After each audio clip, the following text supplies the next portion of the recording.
Ponniyin Selvan 2 is just a day away, and so are the Choras to put up one last fight to save their throne. In case you've forgotten the first film, or if you've still not found the time, here's the only video you need to watch to get you up to speed. Is Umairani Nandini's mother? Why did Aditya Karigalan kill Veerapandiyan? And did Ponniyin Selvan really die at the end of the first movie? Stick around till the end of this video essay to go over these questions and more that were left unanswered at the end of that spectacular climax. We all know that Vikram is the crowned Chora prince and Ash is the treacherous beauty Nandini. But what about the cogs in the wheel? In case you missed it, here's every character you need to know before watching the sequel. To give you a very basic idea, Ponniyin Selvan is a story of succession, with one leader and his 3 children at the center. Prakash Raj is the king of the Chora kingdom and he has 3 children, Vikram, Jayam Ravi and Trisha. But of course, what is life without conflict? Rahman, Prakash Raj's cousin, whose father was once the king, now wants the throne. And then you have Shobita Dhulipala, Trisha's friend and princess from the Kodambalur clan, who has fallen for Jayam Ravi. Lal plays the maternal grandfather of the 3 Chora siblings. Now let's look at the conspirators. Parthiban and Sarath Kumar are siblings and important treasurers of the kingdom. Parthiban's daughter is married to Rahman. Aishwarya Rai Bachchan, on the other hand, is in cahoots with the Pandya head Kishore, who has vowed revenge for the beheading of their king Nasser. Taking us over 1,000 years back in time, Ponniyin Selvan opens with a powerful image that portends the fate of the Chora dynasty. A long-tailed comet comes to be visible in the sky, indicating that royal blood will be spilt. And as prophesied, the crown of Tanjai king Sundara Chora is in danger. Based on writer Kalki Krishnamurthy's epic 5-part novel, Mani Ratnam's film primarily follows the life of the 3 Chora siblings scattered across the kingdom when we first meet them. Aditya Karigalan, the ferocious crown prince, is settled in the northern part of the kingdom. At the start of the movie, Kundavai is in Palayarai waiting to hear from her father and the mighty yet restrained Ravi Varman, who's fighting a war in Lanka. But what connects each of these siblings and the viewers is the swashbuckling Vandiyathevan. When Karigalan finds out that betrayal is brewing in the kingdom, he sends his loyal aide Vandiyathevan to Kadambur palace to get the intel and pass the information on to his father Sundara and sister Kundavai. There, Vandiyathevan realizes that a conspiracy is forming against Sundara Chora to dethrone him with Madurantaka, his cousin, who deems himself to be the rightful heir. This coup is led by the treasurer of the Chora kingdom, Periya Pazhuvettarayar. In his delightful journey of misadventures, he meets 2 characters whose paths often cross with his. Foster siblings Alvarkadiyan Nambi, the Vaishnavite spy, and Nandini, the conniving yet seductive wife of Periya Pazhuvettarayar, who plots the downfall of the Chora dynasty. Nandini, who could be looked at as the bedrock upon which much of the film is based on, allies with the Pandya rebels to take down the Sundara Chora family. But why? Karigalan's recklessness and Nandini's treachery share the same origin. The 2, who once shared a star-crossed romance, were separated as teens. Years later, when Karigalan was on Veerapandiyan's tail, he found the injured Pandya king with Nandini.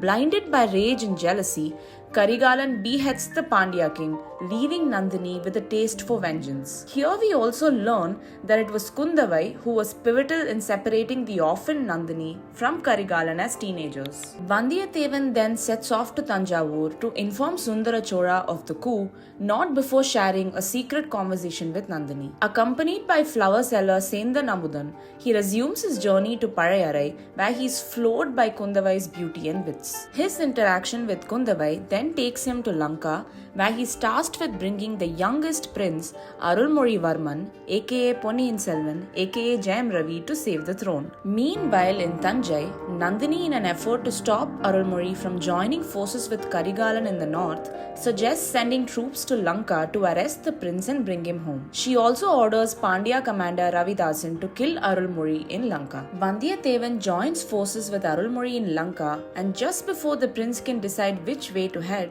the Pandya rebels stage an attack. But the prince is swiftly saved by boatwoman Poongurali and an old lady with tresses of silver. The lady, whose face remains obscure, is then introduced as the Umairani, who is revealed to have saved Arulmozhi even earlier. This is followed by one final battle in the sea when the Pandya rebels attempt to assassinate Arulmozhi and Vandiyathevan on a ship in the middle of a tempestuous storm. The ship eventually drowns and the duo is presumed to be dead. News of the mighty sea swallowing Arulmozhi reaches Tanjai and the north. Karigalan vows to kill Nandini and the Choras are devastated.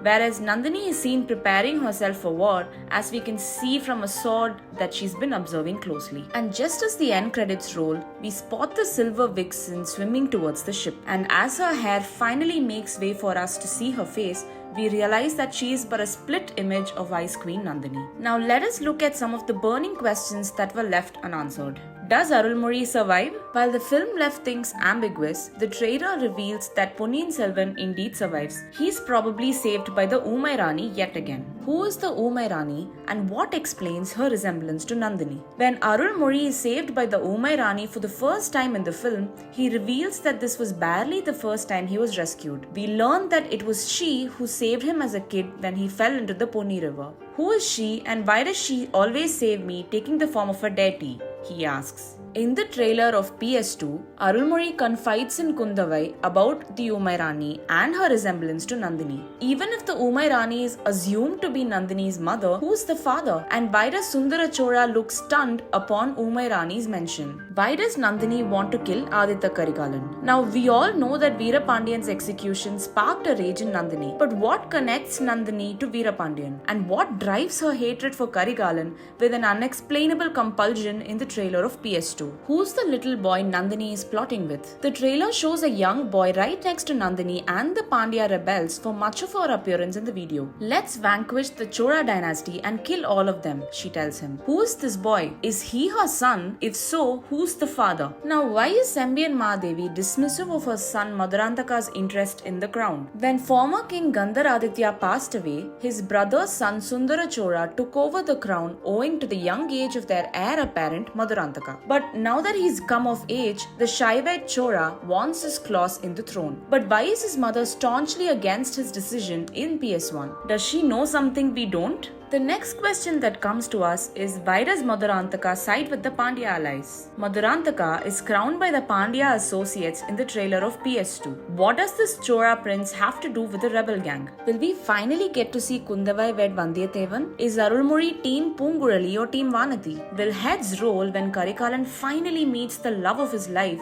/ arch nemesis Nandini? And will the Choras manage to defend their throne? This is pretty much everything you need to know about Ponniyin Selvan before you catch the Choras on the big screen for one last time. Do you have any more questions that you hope to see resolved on April 28th? Do let us know in the comment section below. Until then, may the tiger roar be with you.